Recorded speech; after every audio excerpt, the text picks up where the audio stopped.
This is Kyle McCord, and you're listening to Austin, Felix, and Matt on the Devy Debate. Welcome to the Devy Debate. All right, boys. Are we ready to debate? Austin, you tweeted something, girl. You tweeted your running back rankings. Explain yourself. Boy, that escalated quickly. I mean, that really got out of hand fast. We jumped up and... That's Austin Nace. Who is going to be that guy? And for me, Bijan Robinson is still going to be that guy. Back to the ground with Robinson, who spins and then tries to bounce it. A stiff arm, another one as he rides it, keeps his balance. They're going to say he stepped out, but I'm Felix Sharp. I know you didn't think that we would get through this episode without mentioning the name one Zach F. Wilson. Screener draw. Oh, Wilson is going to uncork for the end zone, and he drops it in beautifully. And it is his roommate Dax Milne on the touchdown.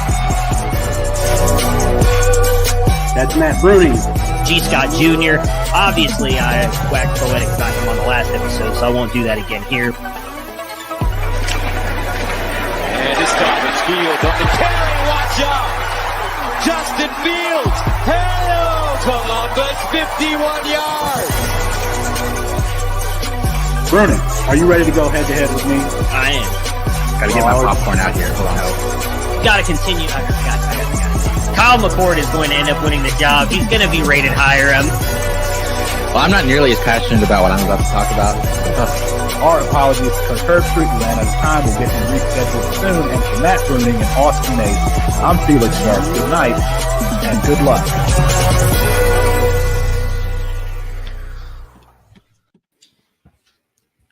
We seem to have more and more new people checking in around here as our presence kind of grows, the YouTube presence kind of grows, and people are like, who are you and why are you talking about my team? Why are you saying anything about my favorite quarterback, my favorite running back? For those who are uninitiated, and it seems like we're getting more and more of those people, this is Campus2Canton.com. This is the Devy Debate Show, one of our live shows, or I guess our only live show weekly. We also do a pregame show on Saturday mornings, but the fantasy football format that we play is the same name of the website, Campus2Canton Fantasy Football Format. So you have a full college team and a full NFL team, and when your college players declare for the NFL draft, they're added to your NFL roster. So just take for example last year, if you had Bryce Young rostered, you would get the points on the college side of your league, and then when he goes to the Carolina Panthers, he's just added to your NFL team. You can start him there with Trevor Lawrence or Justin Fields or whomever. I'm Felix Sharp. Chris Moxley to my, left down there at the bottom left-hand corner is Austin Nace. And then Matthew Bruning in the bottom right-hand corner, who never wants to be here. Never wants to be here. And Luke Probasco. Luke is in the chat talking to us today. You can talk to us in the chat, too, if you want to. We're going to talk about the Heisman Trophy race today. We're going to talk about Michigan sign stealing.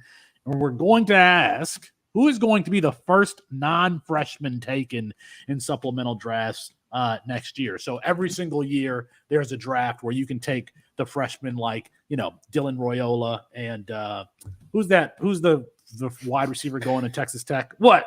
That's the only one I know. Yes. What? Dylan, who's the wide? Well, Jaden Davis, Micah Hudson. I was going to say Michael. Micah Hudson, the five-star going there to Texas Tech. You can draft all of those players, but you can also draft any of the players who weren't drafted in the college player pool. So, Kevin Concepcion, Arlis Boardingham, those types of guys. So we're going to figure out who is the first non-freshman that should be taken in supplemental drafts next year. But before we get to that, man, I don't think it's just me. There are so many players who have underperformed that we had high expectations for. I was just writing down a list before the show, and it's very quickly you can get to a full list, and I'm pretty sure we could add more players to this list. Nick Singleton, Drew Aller, Dante Moore, Raheem Sanders, Travion Henderson. Quinshon Judkins has picked it up here in the last few weeks, but he's kind of been down in comparison to his freshman year. Justice Haynes not getting on the field. Donovan Edwards at Michigan. Jamarion Miller. Emeka, I would even throw Jace McClellan in there, quite frankly. Emeka Ibuka, Berrien Brown, Squirrel White, Jerrion Dickey, Malik Benson, Luke Lachey. I could probably, if I had more time, I could go through more players and add to this list. But Austin, I don't know. I don't know if there's any takeaway. We knew that this was a year where there were not a lot of established guys. But who amongst this group, and you can add to it if you want to, who amongst this group do you have the most faith in? I was going to say, I don't know that it's necessarily that we have a lot of people underperforming. I think maybe we set unfair expectations for a lot of these players because we talked a lot this offseason about how much college football was losing this year in terms of guys that we knew and knew what their role was and knew what they were capable of. And we were saying, you know, these are the guys that are going to replace them. Here we go. And, you know, I think it's just a lot more possible that we were wrong, but I also think that part of it is just, you know, we hadn't seen enough of anybody and we picked the wrong people and those guys ended up stepping up. I think a lot of the names on this list actually been injured this year. So I don't want to go too hard on some of them. You asked me who I have the most faith in from this list. I think it's got to be Quinshon Judkins. And I still think, you know, if I'm drafting a running back from the 2025 class today, I still prefer Nick Singleton for all the reasons we've talked about over the past couple of years. You know, Singleton basically is the Saquon Barkley regen. He is very similar athletically, and Barkley, for all the things that we like about him, is not really like a great quote unquote running back, but he's so athletic that it doesn't necessarily always matter for him. And Singleton is kind of a similar type of player, not as good of a receiver. I think we've seen him, botch at a lot of the receiving end of things. So I still prefer Singleton over Judkins, but I think Judkins is actually I think we knew what he was. And I think now that he's healthy again, he is back to showing exactly what he was. And so I think of anybody that I have the most faith in, if you just made me pick a name out of those names you said and said, do we know what this player is today? And what is he going to be tomorrow? I think I would have the easiest time saying, this is what Quinshon Judkins does. This is what he's capable of today. And it's probably the same thing he's going to be capable of tomorrow. He's a very safe player who I think is going to be a good player, but isn't transcendent like a guy like Nick Singleton has a chance to be. Yeah, no, I agree with all that. Mox, Matt, I mean, what's your take on how many players that we've seen kind of underperform expectations this year? I think Austin said it correctly at the beginning, which is we had a lot to replace just in high variance and high end positions. So Ohio State losing a quarterback is a significant replacement. And I don't think we've had an answer. And Alabama is the same position. So all of these high leverage situations are turning over. And so we didn't have a good answer. And I felt like we were kind of on that from the beginning of hey, 2025, 2024, 2026, these future classes are very much in flux. And, the list that you gave is pretty accurate. And yeah, there's a couple injuries on there, but I mean, a lot of those guys are just underperforming even when they are playing.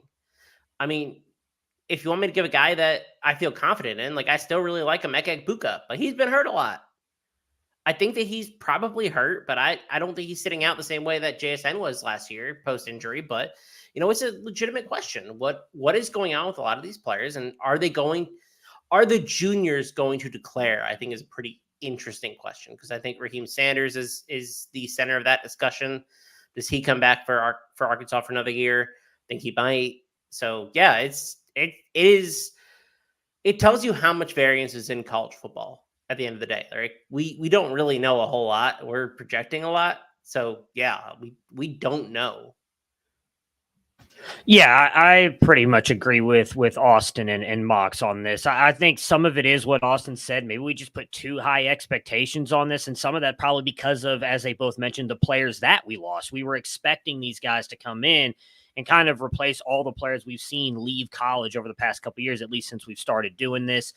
I actually agree. If I had to pick one or two players, it'd probably be Quinshon and Mecca. I actually don't think Quinshon has been that bad in the receiving game. He's caught all but one of his passes. That he's got, I think, 13 targets. He's got 12 catches, I believe. So like, I don't think he's been bad. His ADOT's only, I think it's a little over 3 yards, but I think that's a little bit unjust because he had like one game where like his ADOT was like at 8 or something like that. Most of them have been right around the line of scrimmage, but I think he's going to be fine in the receiving game. I don't want to say he's going to be Saquon Barkley because I don't think he's going to be that. I know that's not what Austin was saying, but like I don't think that the receiving game is anywhere near how great of a receiving running back that Saquon Barkley is. But I think Quinshon's going to be fine. Mecca is hurt. And I mean, I don't think it's unfair to say that offense hasn't really performed either. Like it's not been good. I think there's some serious questions about it. And some of that goes to, as Mox mentioned, not just with them, with Alabama, the changes at quarterback, and when we didn't know what it was going to be. I mean, granted, yes, Marvin Harrison's performing, but I think Marvin Harrison was the only player we had in tier 0 in our Devy guide this year. So, I mean, that's what we expected out of Marvin Harrison. He's doing exactly what we expect. And while we like Mecca, we've never put him in that same category. He's a little bit of a different player. So, and I think is going to be fine toward the back end of the season. As it sounds like he's finally healthy and will be back this week. So we'll see. Drew Alar is intriguing to me because I feel like he's made some good throws, but he has just not played well. And I don't know how much of that is Penn State doesn't have anything on that offense besides Singleton and him. I think the play calling has been arguably horrible. Some of that I think is because of James Franklin. He's always played it safe. I'm not extremely worried about him, but I am starting to become more and more worried about him with the way he's played. Colin asks in the chat, he says, biggest surprise junior that returns this year to recoup their draft stock for 2025. I don't think that there are any surprises. Quinn Ewers, I think, is guaranteed to come back. Travion Henderson, Raheem Sanders, I don't really see any of them declaring for the NFL draft this year. And if they do, they're not going to get the draft capital that you expected when you took them, in the very highly in freshman drafts or very highly in a startup draft. So, and Colin that says Caleb Williams. No, Caleb Williams is going. I think Caleb Williams is going. It doesn't make sense for him to stay. I don't know that it would be a surprise, but a name on this list I think is almost assuredly coming back is Donovan Edwards. And I don't think we thought that at the beginning of this year. So I don't know that's a huge surprise based on his play this year, though. He should leave Michigan too. And go where? You're not wrong there either. I don't think that Michigan suits Oregon. His skill set. I know. Oregon. Yeah. Go to USC. Yeah, that'd be a good one. Lincoln Riley's always about bringing in transfer running backs. Go to USC. I agree with that. I never thought Michigan was a good landing spot for Donovan Edwards, given his skill set. I mean, Jim Harbaugh, even with Andrew Luck as his quarterback, he wanted to have 17 tight ends on the field. He wanted to have a fullback on the backfield and run the ball, run student body right. I mean, you got to remember Jim Harbaugh's mentor is was Bo Schembechler, and that's what he's still trying to run Bo Schembechler's offense. There was another point I was going to make there. I can't remember what it was. Let me ask you guys this. So Bud Elliott on Matt, I don't know. I know you listen to Cover 3. I don't know if Austin does. But Bud Elliott speculated this week on Cover 3. He said he's got good intel that there are some players who are acting like they're injured, but they're not actually injured because they are just trying to preserve their bodies for the NFL draft. The first name that I thought of was Travion Henderson. Matthew, you had to have thought that was who he was talking to. Because, I mean, we saw this last year with Jackson Smith and Jigba, and everybody was speculating, if he was actually injured or so. But did you catch that? Do you have any – I mean, we're speculating here, but that was the first name that I thought of. I don't have any names off the top of my head. I don't know that Travion is doing that because I don't know that it's like, what has he done outside of his freshman year to earn himself good draft capital, though? Like, I actually think him not playing this year is hurting him more than it is helping him. I think we saw 2 weeks ago, he was like warming up on the field. I forgot who they played before. He was warming up last week, too. He was warming up. I'm like, how's this dude not playing? Like, he looked fine. Obviously, we don't know the extent, but that's exactly who I thought of was Travion Henderson. I don't know that he's doing it because of the NFL draft. I know there was a lot of animosity last year between him and the medical staff when he dealt with the broken bone in his foot, and he tried to play through it and then made it worse and had to get surgery in the offseason. And it took him a while to get back. So Maybe some of it is he's not wanting to push himself because he tried to do it for the team last year. And in essence, he got screwed. He made it 10 times worse and ended up missing out toward the end of the year and in the playoff game because they didn't let him sit out earlier in the year. I don't have anything to back that up. That's just me guessing.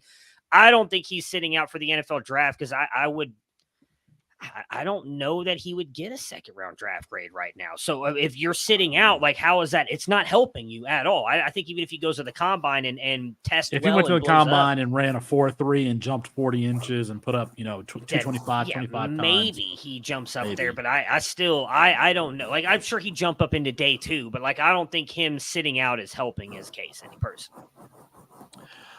So for the uninitiated, again, Devy, the word Devy means developmental. It's really just a focus on which college players have the potential to be NFL stars in our fantasy leagues. The term CFF stands for college fantasy football, and it's only a consideration of how productive this player can be in college football. So, generally speaking, you got these G5 guys. Think about Jalen Royals and Torrey Horton and RJ Harvey down at UFC. Those are guys who we may not have. Actually, Torrey Horton, we think he's going to be an NFL player, but the other two, we don't think they're going to have NFL futures, but they're very productive in college football. And so I'm surprised, Chris. I actually wanted to ask you about this. I'm surprised that not only are there players who are underperforming from a Devy perspective, but even from a CFF perspective, a lot of the guys that we had high expectations for are just not performing. Joe Milton, that whole entire offense, Saban Gura at Ohio. As a matter of fact, throw Sam Wigloose in there, throw Curtis Rourke in there. Austin Reed, I feel like last year he was averaging like 35, 36 points a game. He's down to 20. And I was watching that game yesterday against Liberty. I'm like, damn, this team looks a lot like Washington State last year, having a super horizontal offense. And Washington State looks a lot like Western Kentucky did last year. So, but Austin Reed he played well yesterday, but he's underperforming. Devin Wasson, now he's been injured. I had expectations for him. TJ Harden, kind of thought that he might split the backfield there at UCLA. Speaking of Western Kentucky, Zach Kitley's. Who are you starting at Texas Tech's office? Jerron Bradley ain't been performing like we expected. Squirrel White, from a Devy perspective and a CFF perspective, hasn't been the player that we thought. Aronde Gadsden, he's been injured, but there's been like a number of players from a college fantasy perspective that we're just not getting what we thought. Do you have any perspective or thoughts? I mean, especially the MAC guys. Like, maybe we just haven't got to max from that yet, and that's when Sam Wigloose is going to blow up. But I don't know. Yeah. So college fantasy is always extremely hard to predict in general. Like, that's a really important point that I've talked about on Twitter, I think in articles, just that it's super tough to understand what is going on in terms of, year to year it's just tough. And so I'm not totally surprised.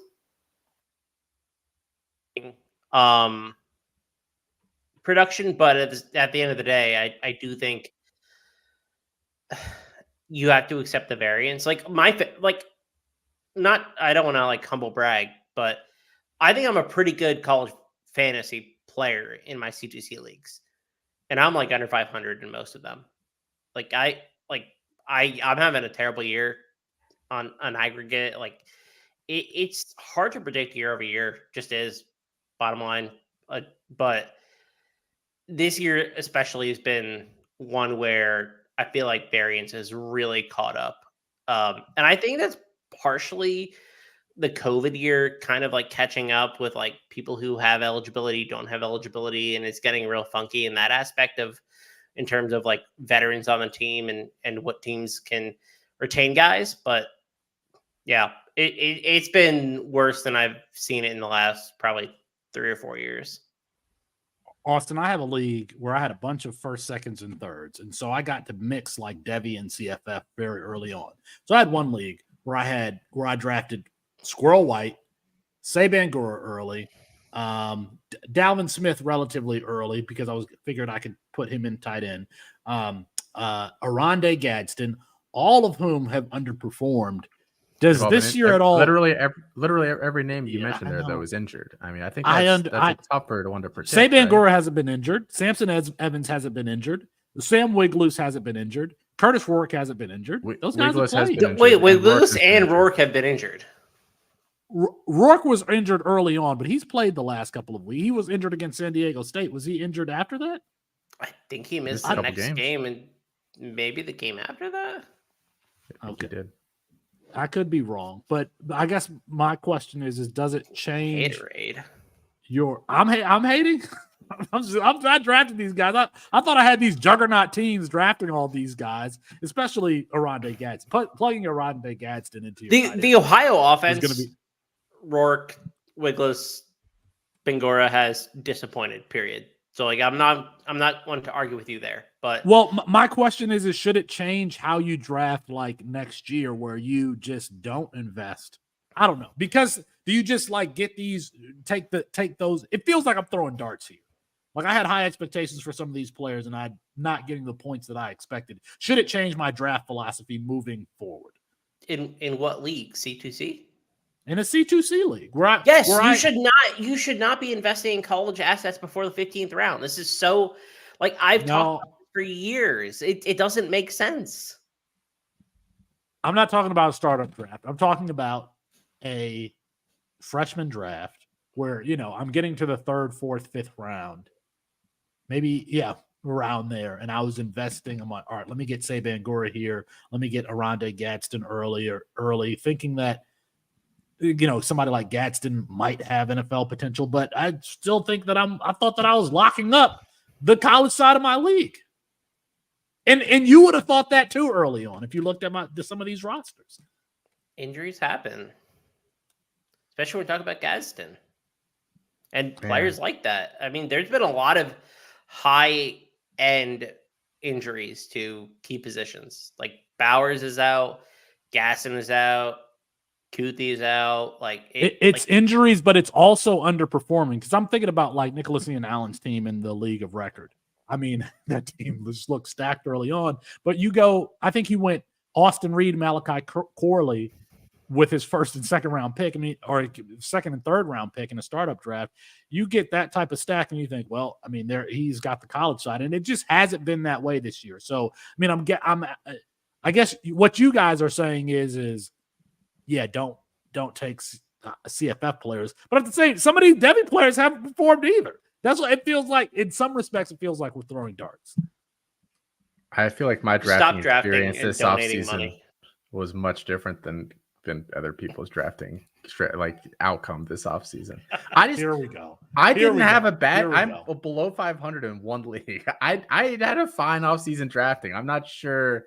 I think it's just nature of some years you'll draft and you'll just like NFL redraft.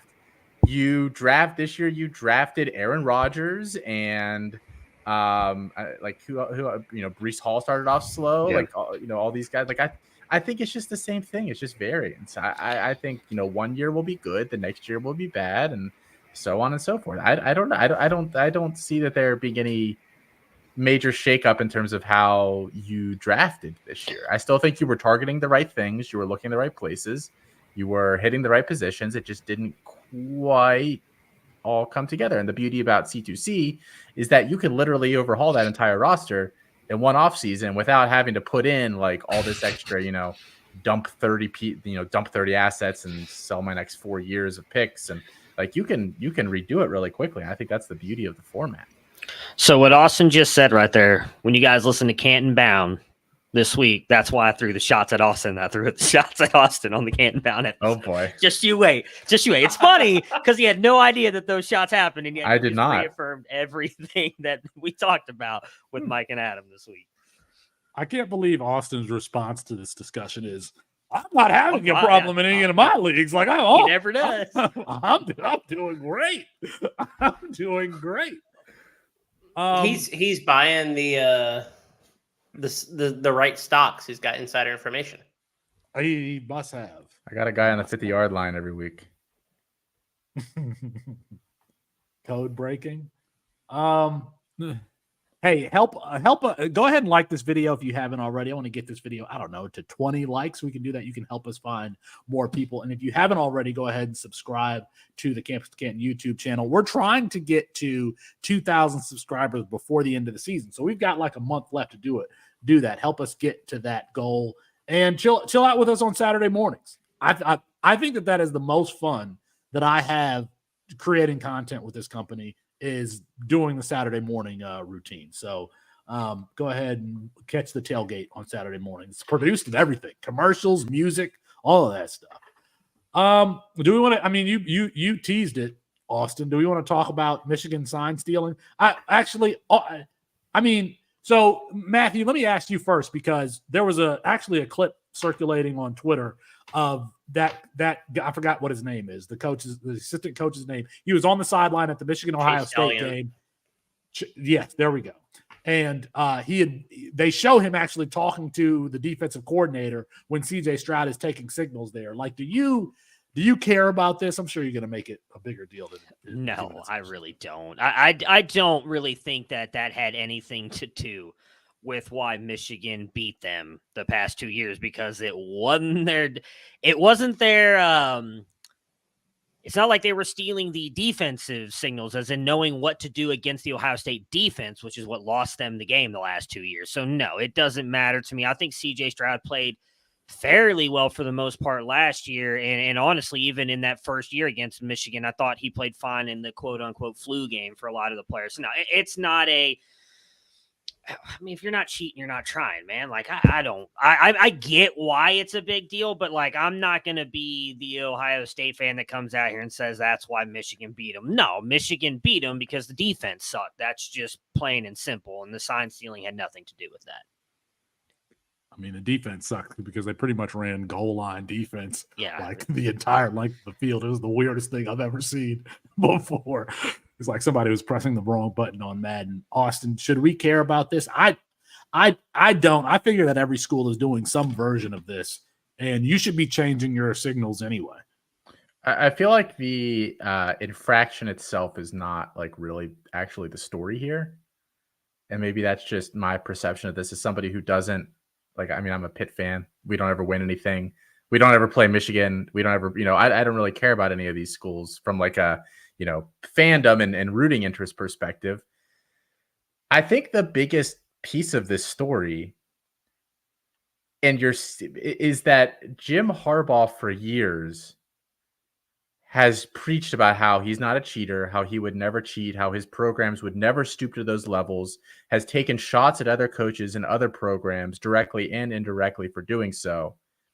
And so you're seeing all these other coaches and all these other entities and all these other individuals and all these other programs who have sat there and listened to this for years and listened to him be an ass, and are now taking their opportunity to fire back at him. I think this is 100% what it is. I mean, I think in most circumstances, if you ask James Franklin that question that he got asked earlier this week, Penn State head coach, he gave an actual answer about this issue.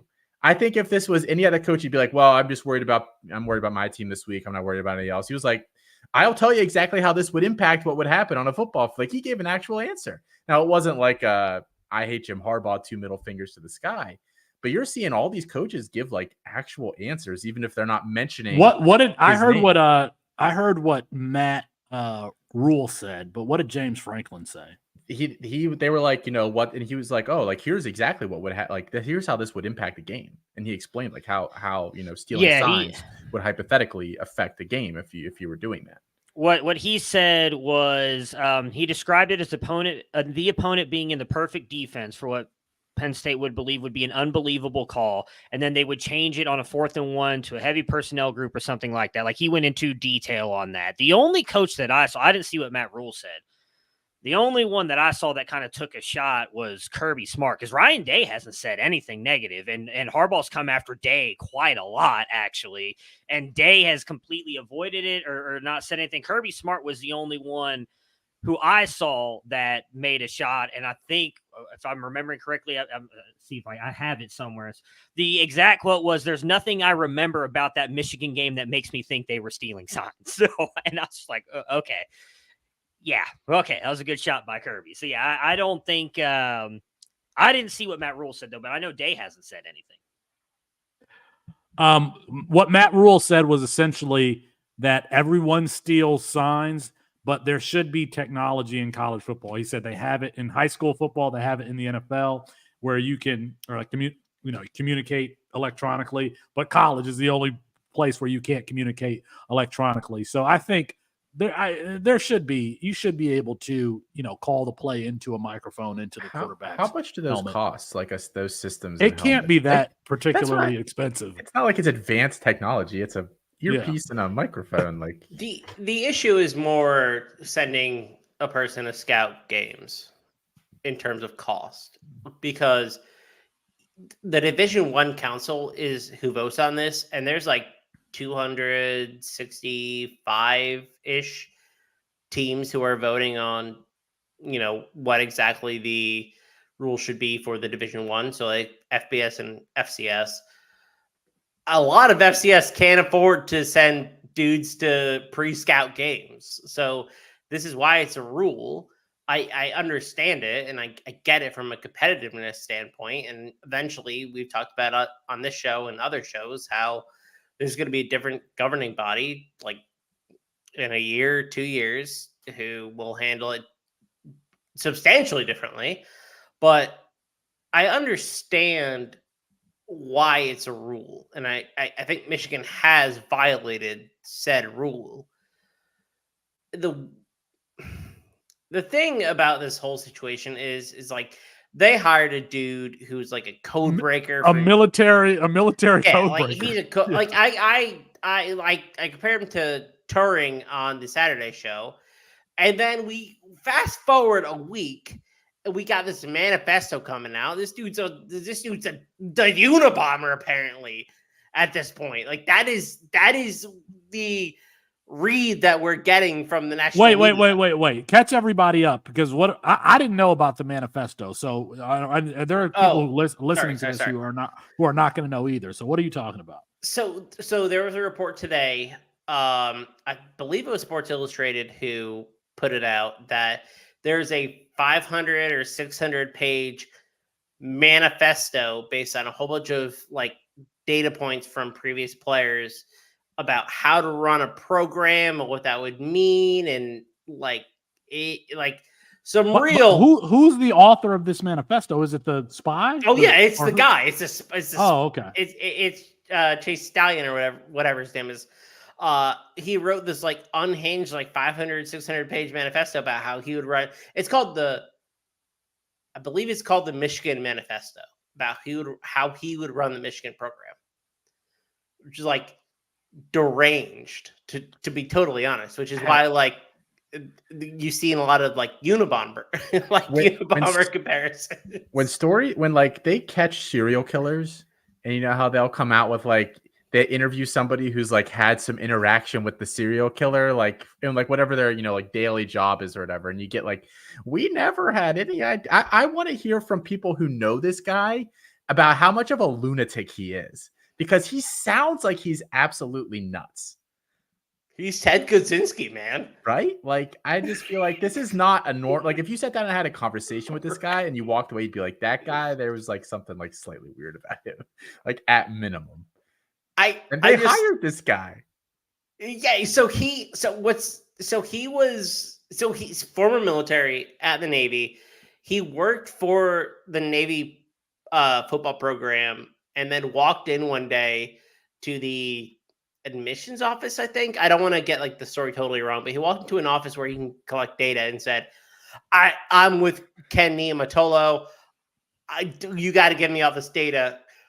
Got like GPA, SAT score, ACT score for all these Navy players. And then while he was at Navy, was also working part-time at Michigan, which not sure how that works. Yeah, this dude is like, if you wanted to find a lone wolf, I think he might be a lone wolf. I think Harbaugh might have had no clue what is going on based on this manifesto and everything that is happening at Michigan, because this dude is way out there. Well, I mean, I don't know that he's ever going to get the chance to run Michigan's program now. What were you going to say, Austin? I feel like it's the opposite. I feel like there's no way this dude was this wild, and there's no way that Jim Harbaugh is like there's no way that any of his employer knew about it. Like, no way. Where do they think he was on Saturdays if he's a staffer? That's you just look around, you're like, thing, yeah. where's that? Is he a dude? full-time staffer Like, though? He's Yeah, standing on the full-time sideline with the defensive coordinator. He has to be, and that's my thing. Like, everybody's trying to give Jim Harbaugh a pass. I don't know what this dude's I think job Harbaugh's is. just as crazy as this dude is. Harbaugh probably sought this dude out and hired him because of Kindred the way that he spirits. has. Michigan. By the way, I at least want to applaud Michigan for hiring a code breaker from the Navy. Like, come on, that is awesome.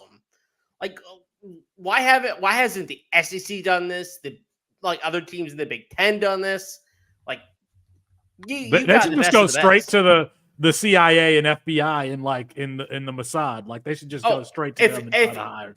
I mean, yeah, if you're Alabama, why are you not hiring dudes directly out of the CIA to decode or the KGB LSU or and whatever? Georgia signals? Absolutely. Absolutely. All right. That's enough of sign stealing. Matthew, who's going to win the Heisman? What do we think he Oh, does go real ahead, quick? What do we think the ending punishment is? I just want to hear everyone get like on the record a prediction of For what they who? think. For Mr. Code The Breaker punishment? or Harbaugh? The punishment? Yes. I think To he the gets a Michigan year program? suspension. The Michigan program probably loses a couple of scholarships that aren't going to matter ultimately. And I don't know. I don't think they'll get a postseason bowl ban. No, maybe they vacate wins. Does that really matter? No, like I don't think it'll be anything major. I think he probably gets a couple season ban. He'll be back. It's just sign stealing. I don't think it's that big a deal personally. I think it's evolving into a bigger deal over the last few days than like a simple infraction. I don't know what the punishment will be long term, but I think it'll be more than we think it will be. It seems like a very high-end coordinated effort across the Michigan program. It should be. It should Yeah. be. You should be trying to win games. Every No, I mean I team don't is disagree. doing but some level of this. It's the biggest crime that Michigan perpetrated is that they didn't use burner phones and use their real names. Like, that's the biggest issue. Like, I'm sure Alabama's doing this. I'm sure Ohio State is doing this. I'm sure all the top 10, 15 programs in the country are doing this, if not more. But I think Michigan will be punished more than I think we've seen for this infraction. I don't think it's going to be some sort of postseason ban, but it will be significant, in my opinion. I'm trying to remember some of our signals at Grand Valley. Thumbs up, hot for protection, hot, cold. Thumbs down for cold. Flag is like we were waving a flag is the smash concept. So somebody runs the corner, some inside player runs a corner route. Choice. I've talked about choice. What are the other ones? I couldn't think. But when I think about it, I mean they're like, if I saw a quarterback do this to one side of the field, I would assume flag is known to be the smash concept. And dig, yes. I laughed so hard when I saw this meme of the guy whispering to George Bush. It said, "Sir, they're using the dig signal to mean they're running a dig." Because that is actually, I'm pretty sure that we actually did that too, the dig signal. So that's a great meme, by the way, of the guy whispering in George Bush's ear that every time a second plane is hit the Twin Towers is the context. Yes. But the meme is fantastic. Yeah. Man, I could really screw with your life, Chris, by just putting that little bit on Twitter with you laughing at the second plane hitting the Twin Towers is fantastic. Chris hates America more than anybody I've ever met. So you say that, but that's probably actually true. Anyway, to get back on track. All right, Matthew, who's going to win the Heisman Trophy? said it earlier this year. I'm going to stick with it. Marvin Harrison Jr. I think it's going to come down to probably him and Penix. I don't think well, I guess if Michigan beats Ohio State, he probably has a good chance. But I think right now, probably the front runner is Michael Penix. I don't know who else really deserves to be in there. Marvin Harrison's had 4 good games. I think he's only had 1 game under 100 yards. He's going to continue to get targeted heavily by Kyle McCord. They don't play anybody difficult until they get to Michigan. And they could not move in that Penn State game unless they threw it the was ball going to, in. to Yeah, Marvin it was Harrison against Jr. So going into that game, Penn State was the number 1 defense in the entire nation against passing. They only allowed 120 yards a game against opposing offenses. Marvin Harrison Jr. put up 162 on them himself. Like, I think that he is going to be in the front. I actually think Washington is going to end up losing a game, possibly even 2. I know that offense has been really good, but I don't think that they're this high-flying offense that they were earlier in the year. I think USC has a chance to beat them. That Utah defense, I could slow them down, and if that happens, Penix is not going to be the Heisman front runner anymore. So then it comes down to J.J. McCarthy and Marvin Harrison Jr. I think whoever wins the game, if that happens with Penix, then it's going to go to them, and I think Marvin Harrison Jr. could have the game-breaking play like he did against Penn State. And he had a couple good plays in the Notre Dame game as well. I think that he ends up doing that in the game, winning Ohio State the game, and he ends up getting the Heisman. Austin, who you got winning it? By the way, I just want to co-sign on something Matt said. Like there are so many games left in the Pac-12 that I want to see. I want to see that Utah and Washington game. I want to see that Washington and USC game. I want to see those two. Those play out here at the end of the season. I don't know that there is a game like in the Big Ten. Yeah, I want to see Michigan and Penn State. I want to see Michigan and Ohio State. But I don't know that there's another game that I'm really excited about. I want to see if who's coming out of the Big Ten. What West? Is it Wisconsin? Is it Iowa? I want to see how they stack up in the Big Ten championship game. So that's something I'm interested in. In the SEC, I can't really think of a game like Georgia plays Florida this week. And I don't know. I can't think of a game in the SEC that I'm like really, really looking forward to. By the way, Conference USA, thank you for putting on these Tuesday and Wednesday night games. I've been loving it. Oh, it's so good that Conference USA is delivering for us before MACtion, by the way. Like MACtion usually takes place a little bit later, so we're getting Conference USA in October. It's awesome. Chris, it's your talk, and tell us who's going to win the Heisman. I think J.J. McCarthy. And I mean, I'm not a huge fan of the player himself, but I think Michigan is going to go undefeated. And I think the rushing game has really taken a significant step back. Donovan Edwards has not been himself. And I think Blake Corum is still suffering from the effects of his injury. I like J.J. McCarthy for Heisman. I think that ticket makes a lot of sense. And I think Michigan is I don't want to say substantially because that'll get me in trouble, but Michigan is a better team today than Ohio State is. They have the edge in a lot of categories, and I'm not sure that Ohio State can necessarily hang with them the same way that if Ohio State plays how they played against Penn State, Michigan will boat race them. Like Ohio State really needs to make adjustments and play a lot better. But so J.J. McCarthy, a high-end guy, I think he's number 2 in the voting right now. But I'll give you one more, and I won't go too in-depth. And I think the other one is Carson Beck, because I think Georgia wins out. And Beck, especially without Bowers, I mean, you can look to him in a rushing game that is like kind of like so-so. They've really been relying on Carson Beck. The offense doesn't.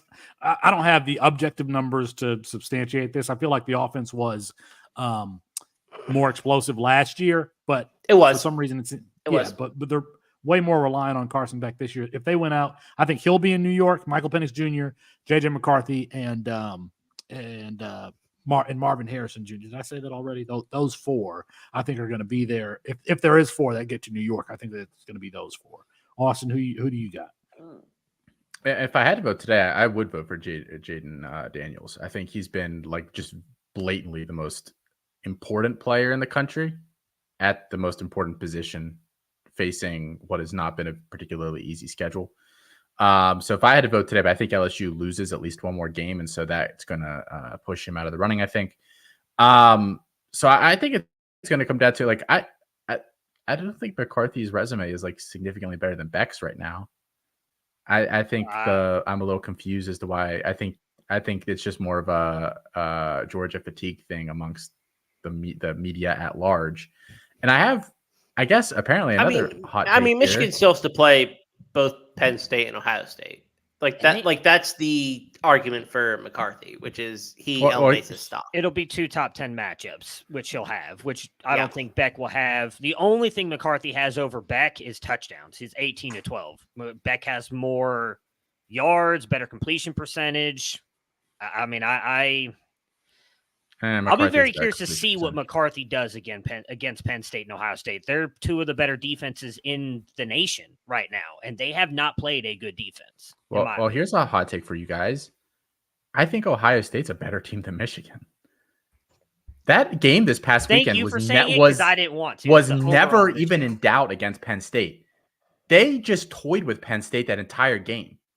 Who has Michigan played at all this year that you like? They've just played crap schedule the whole time. I think Ohio State, I'm not going to say they're going to sit here and toy with Michigan like they just did with Penn State. That's a better team today than Michigan is today. If that fumble recovery is called the other way, that game goes. I don't think we know that Ohio State. Michigan's better than Ohio State. I don't know that we know. I don't think it's. I think they're closer than Chris made it sound. I don't think Michigan's boat racing him again. They boat raced him 2 years in a row because of how bad that defense was. Ohio State has an elite defense right now. The question will be the offense. Can that offense put points up against that defense? Michigan's is the game in Columbus or is it in Ann Arbor? No, it's in the Big House. It's in the Big House. I'm almost positive. Okay, so what do you make that spread? Because I make it probably 2.5, 3. That's what I was going to say. Probably 3. But I think you said that they were going to boat race them. I don't think there's any way that Michigan boat races Ohio State. I think you're looking at a very close game regardless of what happened. Man, so two years ago, it was David Njabo and Aiden Hutchinson who dominated that Michigan game. Last year was Donovan Edwards. Are we going to expect J.J. McCarthy to have the game of his life or Blake Corum to have it? I think that game is shaping up, in my opinion, to be like a 20-17 type game or 14-17, somewhere in there. I don't think that either off. I think it's going to be very similar to that Penn State game. It's going to be low scoring. It's going to be conservative play calling, that sort of thing. I think we'll get our answer in 2 weeks when Michigan plays Penn State. Because I think Penn State's defense is pretty equal to Ohio State's. So what McCarthy does against them, I think, will give us a pretty good indicator of what that game could look like Thanksgiving weekend. I actually think Ohio State's defense is better than Penn State. So if Michigan struggles, we might see how to beat Michigan. It'll be. I mean, it's such an interesting battle for the Big Ten East with those 3 teams. I think Penn State is certainly behind the 2, but Michigan and Ohio State is going to be one of the best matchups of the year, as it always is. What's actually interesting about that is if Penn State beats Michigan and Michigan beats Ohio State, Penn State actually has the tiebreakers and they're going to the Big Ten championship. Then they would have the can't wait for them to play Iowa to go into possibly the. We already saw that game. Didn't we already watch Penn State Iowa? Did I? No, it was like 41-10 or something. I don't remember. Oh, Iowa! Did I even get that? Iowa scored 10. I don't have this on the show sheet, but I do want to talk about it. Matt, any thoughts about Quinn Ewers being out for, at least this week, maybe next week, and Malik Murphy starting? No, I mean, I still think even if Murphy goes out, I think it's a great chance for him to showcase what he is, because we really don't know. We've seen a little bit of spring game stuff. He was obviously injured a lot last year. We talked about this, was it 2 weeks ago? I said on this show, and then you wanted to steal my take that I hope he ends up at Washington next year because they'll be looking for a transfer quarterback. I still think he's gone. I still think Quinn's coming back. I'd be very surprised if he goes to the NFL, and I think Sark will keep him on the team. So I think Murphy is auditioning for – I think he'll have his pick of schools if he plays as well as some people think he can. I think he'll be able to pick wherever he wants to go for his next destination. Definitely not Pitt, Colin. Austin, what was your, if you remember, what was your scouting report on Malik Murphy coming out, if you remember it? Yeah, all the services were calling him a dual threat, but he's actually like really not a very good runner at all. He's not a Like, dual quite threat. frankly, and he wasn't accurate at all in high school. So it was just hard when you sat there. You're like, unless this dude just does some major developing, like I see the cannon, but like there's really nothing else here foundationally that I would be excited about. I actually think he's a sell right now if you have him, because I think people are just assuming that this is going to be his big break, and I think it's equally likely, if not slightly more likely, that he doesn't play very well. The offense is just not tailored to him, and I don't think you could turn that over in a week or two. I mean, I think Quinn's out for like 4 weeks, three or 4 weeks. So, I mean, can you really turn the offense over to that extent? I think Sark said something today about seeing know. Arch a little bit over the next couple of games too, which leads me to believe, if that's true, that there might not be that much faith in Murphy. Because I mean, Arch did not look great last time we saw him.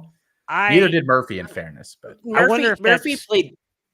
Yeah, no, go, Matt. I was gonna say, I wonder if that's coach speak, because Ryan Day said the same thing about seeing Lincoln Kineholds possibly. That's why I said if Tristan it's true. Devy is the two. I think that's a little bit of coach speak. I could see it happening because Texas is they have no one on the schedule, in my opinion. I mean, BYU is the only good team. BYU, Kansas State, BYU's TCU, terrible. Iowa State. I wouldn't be surprised Kansas if we State's do the only see game Arch. they can lose. Yeah, I wouldn't be surprised if we do see Arch if Murphy puts up enough points and they just throw him out there to get him some playing time. I think they'll look to preserve Arch's red shirt. I think that's always been the goal or the plan from Texas. But I mean, I think Quinn's out for 3 or 4 weeks, and I think you're going to see Malik Murphy, who I believe is a very talented player, but I'm not necessarily sure that this offense is built to his strengths. And that concerns me a little bit, because I think Malik Murphy can succeed as a starting quarterback at the Power 5 level too. I want to preface it with that, but I don't know necessarily that I don't know. I just worry that he's set up for failure, and I hate that, because his spring game was awesome, and I think he's such a good player, like a really unique player that can succeed. So I don't know. I'm excited to see what happens. I just don't necessarily know that Texas is going to help any quarterback out. I want it on the record that I disagree with Austin here, but I think by now I really have a type at the quarterback position. Like if you are a 57% completion percentage passer, but you throw the ball downfield, I'm going to like you with the hope that you develop the ability to be more consistent in the intermediate and short game and get your completion percentage up. Malik Murphy is like a right-handed Michael Penix Jr. That's what he is. Like, he is a player with a really strong arm, should be an aggressive downfield mentality. We might see in this game against BYU where he completes, 60% of his passes or 59% of his passes, but he has 2 touchdowns for 70 and 80 yards. The difference between him and Quinn Ewers is where Quinn Ewers struggled with that vertical game and hitting, Xavier Worthy and Adonijah Mitchell. That should be the strength of Malik Murphy's game if he is protected. Now, again, it's funny. Both Quinn Ewers and Malik Murphy didn't start as much high school football as you want to. Malik Murphy didn't start until he was a junior. He didn't start until he was a junior, and then that junior season was shortened by COVID. And he started his senior year. Quinn Ewers started as a sophomore. His junior season, he was injured. His senior season was technically at Ohio State. So it'll be interesting to see what development Malik Murphy has done, sitting 2 years now in Sark's system. Sark had success with Tua Tagovailoa, with Mac Jones. I don't think he's any less talented than Mac Jones. I don't think he's any less talented than Mac Jones. What Chris was talking about, I think Mac Jones kind of fits at what Sark wants a little more. He fits. I think Murphy is a little too. more grip it and rip it. I think Tua, Mac, and Quinn and Casey Thompson all fit what that archetype of quarterback is that Malik Murphy does not. I think he fits your boy Michael Penix, which is why I keep saying I hope he goes to Washington. I think that's where he would thrive. No, that's what I said. I said I hope he goes to Washington. I'm the one who said that.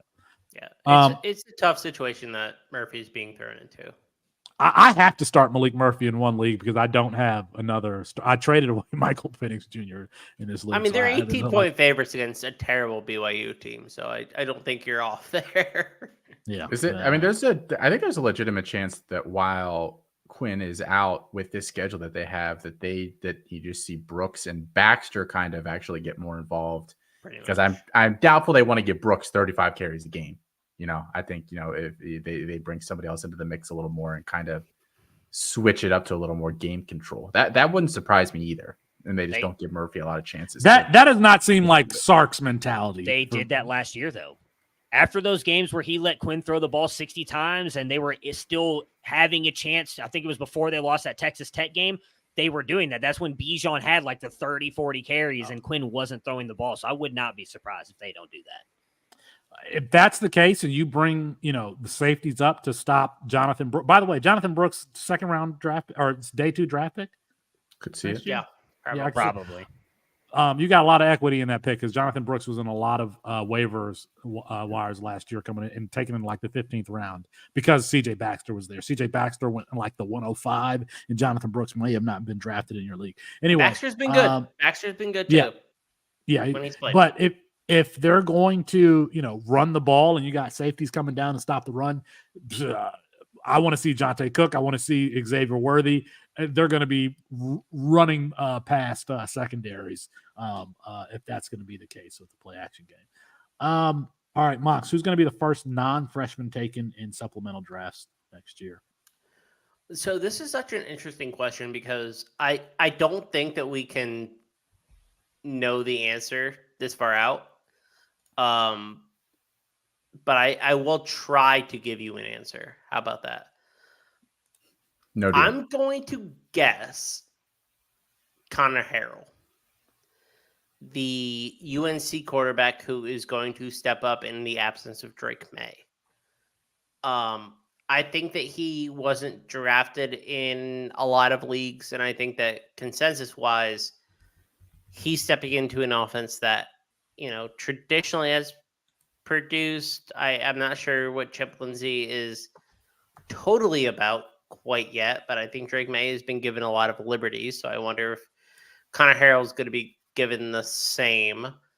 But honestly, I don't think we'll know for another 3 or 4 months, especially with guys transferring up from the FCS. I mean, there's a lot of players who I think will make that leap who have been substantially outperforming their situations, especially. So that's my best guess. Last year, like Devontae Walker and Squirrel White were like, especially after the bowl games, they stood out. Maybe that's when we're going to find out is after the bowls. Is like, okay, this is a player that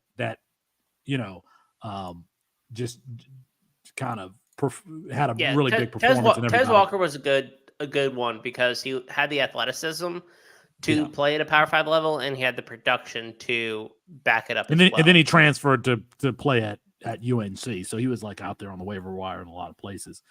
Connor Harrell is good. I don't think it's going to be Connor Harrell, but that is not an answer that I thought of like at all. That's a different one. This is a really tough question as far out as we are, I think. Yeah, I mean, I would imagine it's going to be a quarterback. Typically, those are the guys that go. But I just went for some guys that aren't, well, maybe they are rostered a lot more than I thought they were now that I say that. I was pulling up one of my leagues to try and go over these players. Go ahead, Austin, because now I just lost my spot and I have to go back. Let me tell you a story about Matthew yesterday. Matthew, we recorded with Mike and Adam, the 40 chess guys who do Canton Bound now.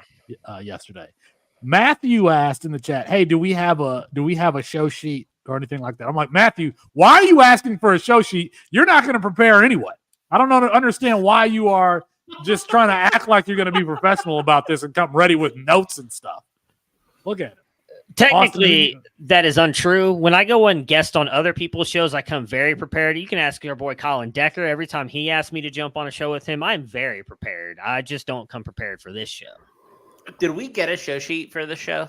Yeah, like 20 minutes before the show started. No, I told you guys Felix what we were talking about earlier this week. Not only was it 20 minutes before the show started, but then Felix even hit us with a, hey, if you guys have any other topics you want to add in here so we can talk more tonight, go ahead and throw them in there 20 minutes before the show. I tell you guys what we're going to talk about as Saturday is rolling on. I text the group. I say, this is what we got to talk about. Anyway. Yeah, this is a peel back the curtain moment, but you texted a bunch of stuff and I didn't reply. You were like, does anyone want to talk about anything else? So I get it. Exactly. And nobody responds. I've started to assume that I'm going to do the show by myself. And so I'm just like, all right, let me figure out what it is that I want to talk about because nobody has responded. Colin as Omega Blake. I have no idea who that is. I have no idea who Omega Blake is. South Carolina player. I got to look it up. I'm going to add him to the list then. Omega Blake. Austin, who do you got? I have 3. They're all running backs. Dallin Hayden, who is 19% rostered. That's probably 50-50 on whether he's rostered in your league or not. But if he's not, I have to imagine that he's picked pretty early, especially because I think there's a decent chance at least 2 of the 3 backs that play in front of him are gone. I think Lawrence Toafili has a decent chance. If he is the next guy at Florida State, as I imagine he might be, has been significantly better than Trey Benson this year on a per touch basis. So I think he would be interesting as both kind of, a major program CFF play. You can some bank on those guys sometimes getting better draft capital than we think. And then when Raheem Sanders leaves Arkansas for somebody else to recoup his draft stock, whoever takes his job, whether it's AJ Green or Rashad Dubinion, or Isaiah Augustave, right?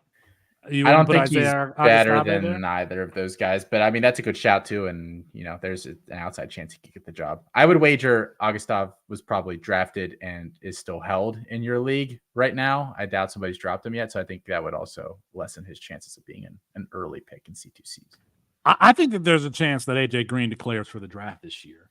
Like I don't know that he's going to improve his stock that much. And he profiles as some sort of gadget type speed guy that you use on third down. I really like AJ. AJ Green is one of those guys who has like a 10 300-meter dash, I think, something like that under his belt. Like he has a really super fast 100-meter dash time. So I think my guys that I would include here are all guys that I've already talked about. Kevin Concepcion, Arliss Boardingham, Brady Cook I would throw in there. Do you think I'm not prepared either. Brady Cook has any NFL upside? Because I don't know. Probably not. I don't know. I don't know right now. I don't know. I need to look at him from that perspective. I had not before. Missouri has certainly played above expectation, but Brady Cook does not strike me as someone who is an NFL player. But I'm open to other opinions, but that's just fine. Who was the baseball player? Was it Cook or was it Sam Horn? Sam Horn. Sam Horn. Oh. Is he still playing baseball or not anymore? No, he got injured playing baseball, but he's not playing football either. Oh, he's not playing anything? He ain't doing nothing. No. Okay. Matthew, are you ready now? No, because most of the guys that I wrote down are both rostered a lot more than I thought they were. It was who was it? Mitchell from Hawaii, and then is it Macklin from North Texas? I looked at the program league because it's usually very good about picking players up and they're both available, but I didn't realize they're both like 70 to 90% rostered. And is it McBride? I think the wide receiver for Hawaii, he still technically has one more year left, and he's been by far their best wide receiver. It looks like so. I actually don't hate your Jamari Macklin call because I think that in leagues where there's limited waivers, he is not a priority ad. It doesn't look like I've looked in a bunch of mine and he's available in almost all the leagues that I'm in. Yeah. But it shows that he's 70% rostered on FanTrack. So that's why I didn't want to bring him up, but he's a top. Yeah. Jay Macklin for North Texas. He is a top 20 wide receiver in scoring right now. He's only a sophomore. But is the player the first non-freshman taken in supplemental drafts next year? I think it's going to be a CFF guy. Is it going to be a CFF guy?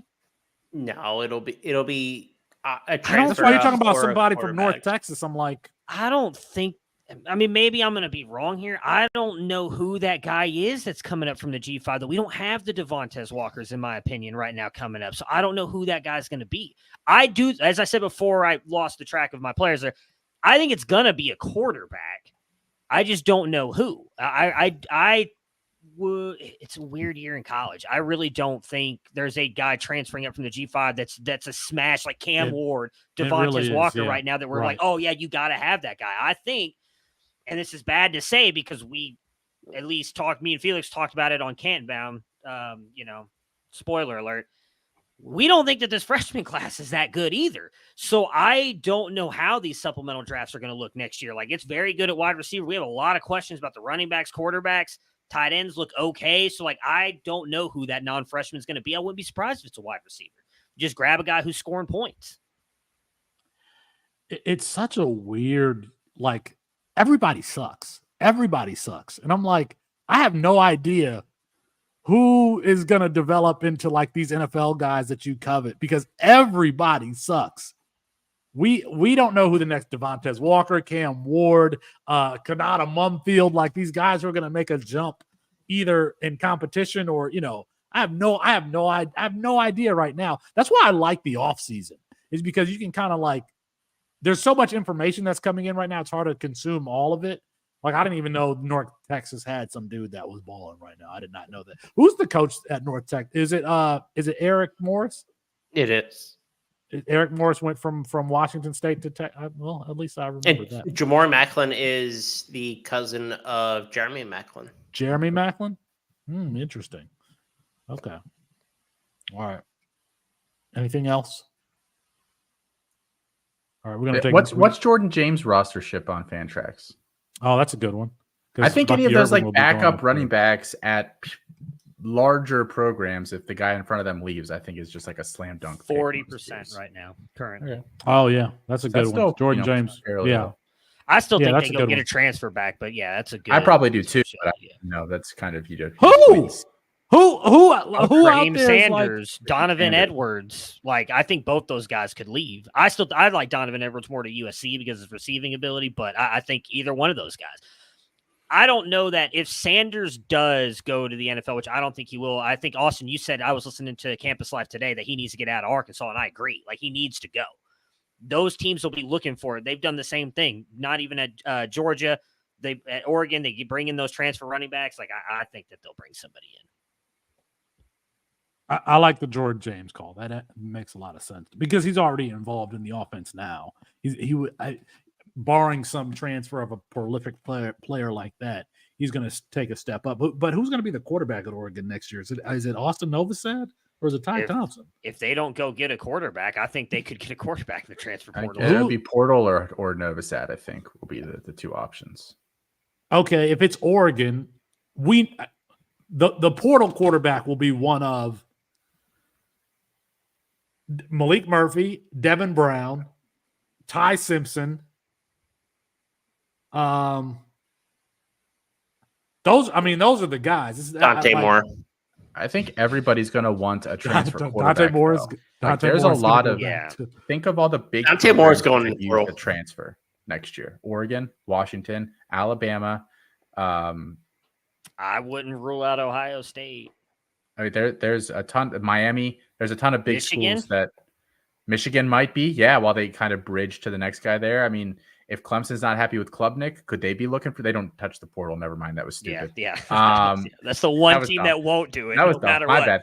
Cade might jump in the portal, but Dabo ain't doing nothing. I mean, we've talked about this. What if USC? I mean, Lincoln Riley might not even be at USC next year, but that's a different. Like, they might be in the market for a guy. Like, I think there's a lot of big schools that are going to be filling shoes at quarterback. That there's just not going to be enough guys to go around. Omega Blake is not even in my not even in our player pool to rank. So that's an interesting. You're not missing out. I promise. Yes, Colin. I said this weeks ago. I think Julian Sainz starting quarterback for Alabama next year. It is my pet peeve when you answer questions without stating what the question is. Colin Kelly in the comments said, is Julian Sainz starting as a true freshman next year? He's committed to Alabama. Yes, I think he will be. I said that a couple of weeks ago on the show. I think he will start for Alabama next year. I don't think they get a transfer quarterback. I think he's good enough to start today. for them if he wanted to. I think they go back for Riley Leonard and try again. I wouldn't be surprised. I actually think he would be a good fit in Oregon personally, but I wouldn't be surprised if he leaves too.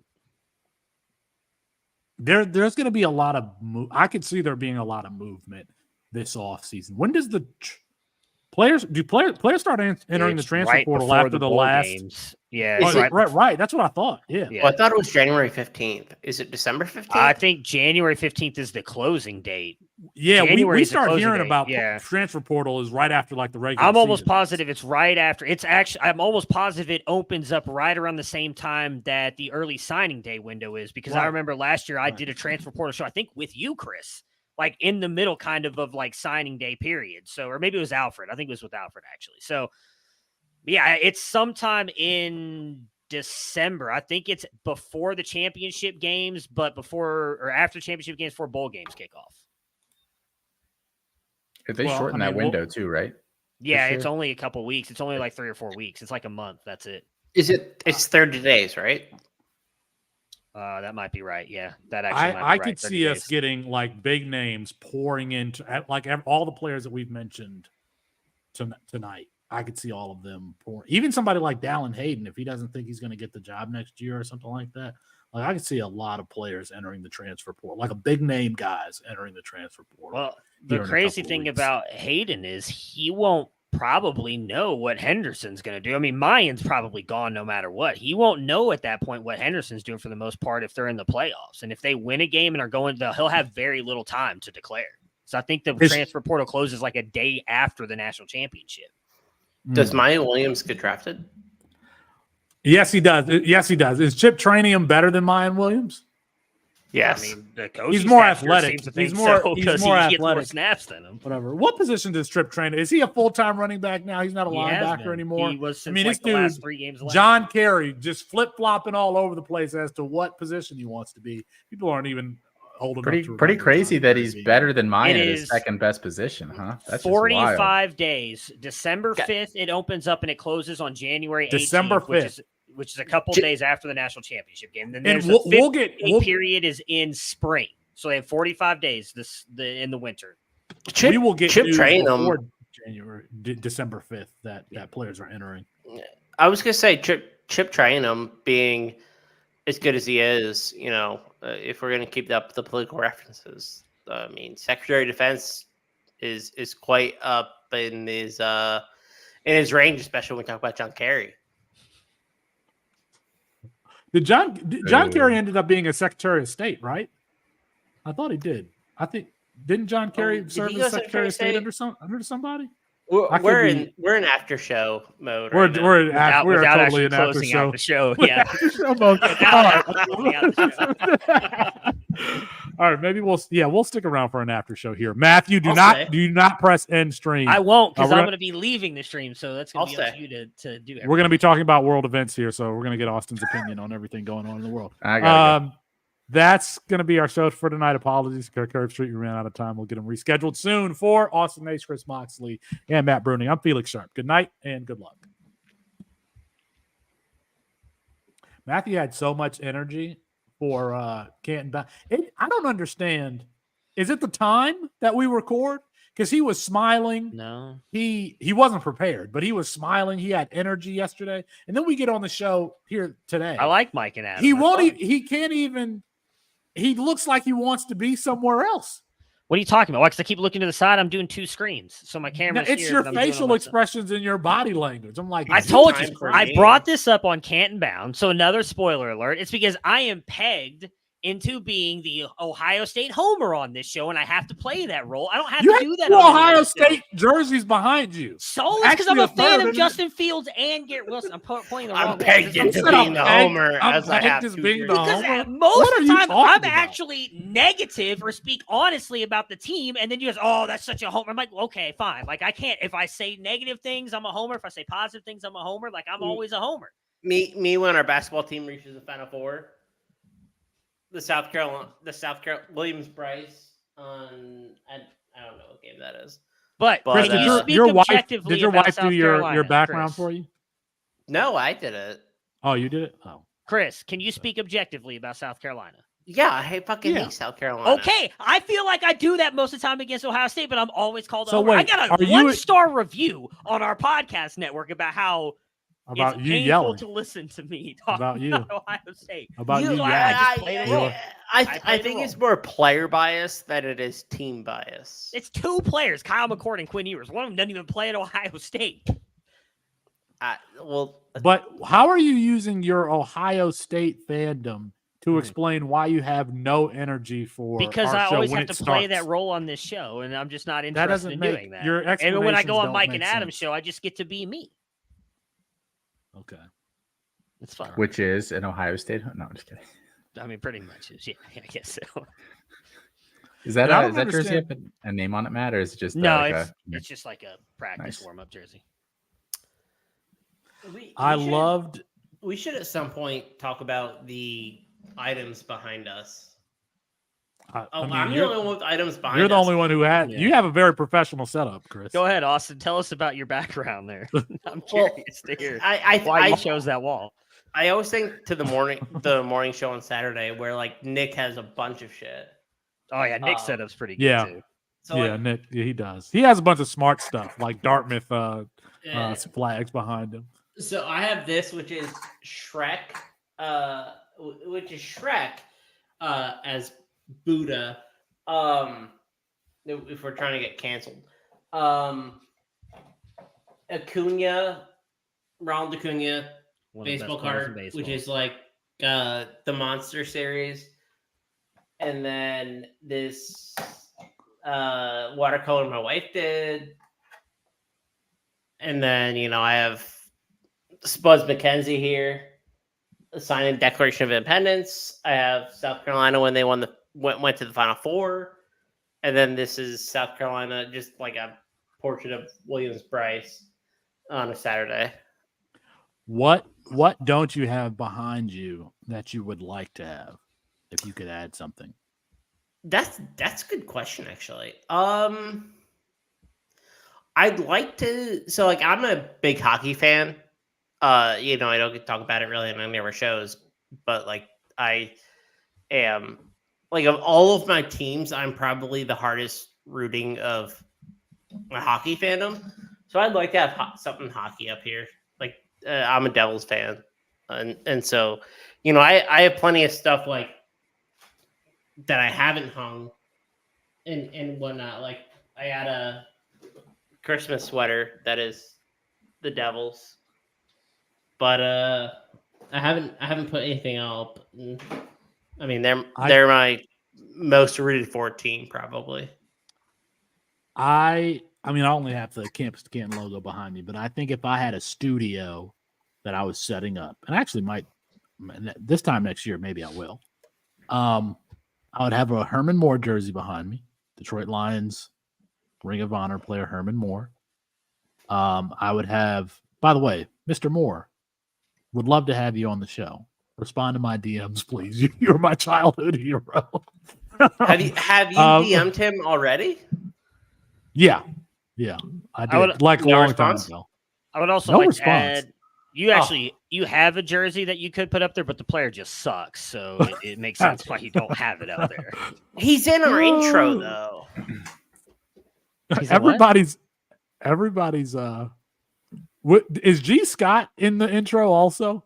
Did you say something about G Scott? I say G Scott, but he's not really. Then it's a Justin Fields call. My goodness. Which is still one of the best calls ever. So bad. It's the only person who got something right was Austin in that. Well, that's only because Gam gave him the inside track on Bijan. Yeah. Bijan. For the record, Austin. Colin Kelly says in the comments it's your Keon Graves equals Braxton Miller bias. I don't think I ever said Keon Graves was Braxton Miller, and I was not the only one who liked Keon Graves either. Just pointing that out. Yeah, you were. He needs to transfer. He needs to go to Arizona. I would love for him to go to Arizona. I'd actually love him to go to Arizona State personally, but yeah, I think he should go back out west. Because he's from Arizona, right? He's from Arizona, I think. He's from Arizona. Is he? I thought he didn't go to Bishop Gorman, did he? No. He went to school in Arizona. Who was the wide receiver who went to Bishop Gorman? Zachariah Branch. Okay. Yeah. I mean, There you go. Someone we didn't talk about tonight, I think, is a pretty interesting discussion. Is how we're going to handle Nick Harbor moving forward. What do you mean? Tanking him. I mean, I think it's how we're pretty gonna interesting handle how it? he's been involved and he's looked good. Like He's looked like Frankenstein. I mean, he looks What's fine, but funny he's looked like is- Frankenstein. is like, listen, I went to South Carolina. I love South Carolina football. I have a very strong connection to the university, but Just so you know, we're about to get a 1-star rating on the network about your biased South Carolina talk. It's it's annoying and infuriating. I already hate. I said on Saturday, like I hate this team. Like I am the most critical of anybody towards South Carolina, but Nick Harbor has played a substantial amount of snaps for this team, he has. and I actually don't think he's looked horrible. I think he's looked like pretty okay.